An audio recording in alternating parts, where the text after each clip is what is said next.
two teams that are on absolute fire right now.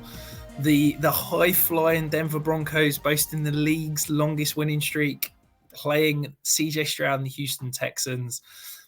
This feels like a really interesting matchup because there are some great fantasy options, but it's also potentially quite condensed in terms of the fantasy viable options. Is this a matchup that you're finding yourself building lineups around?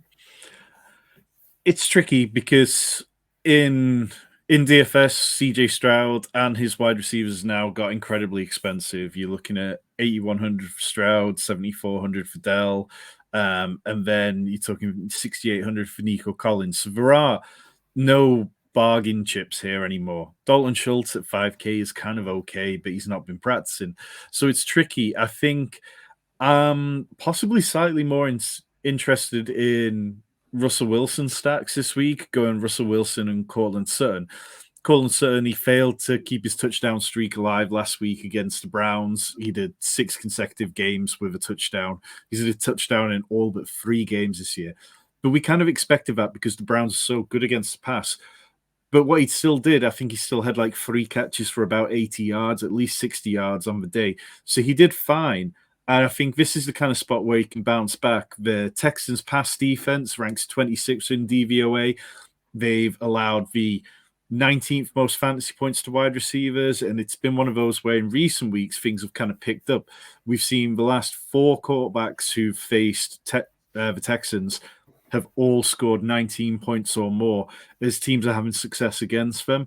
So I think that this is a really good situation for the Broncos. Russell Wilson, he's averaging 16.9 PPR points over the last 4 games. He's rushed for 30-plus yards in 3 of the last 4, and that's been an area where the Texans sometimes struggle this year. They've allowed 4 different quarterbacks to rush for 35 yards, so maybe we do see this kind of slimmer, younger-looking Russell Wilson getting loose a little bit and making things happen. But I don't think there's too many wrong answers here. I think the passing game is very straightforward. The running back situation on both sides is probably a little murkier. We've seen Samaje Perine have 65-plus yards in back-to-back games.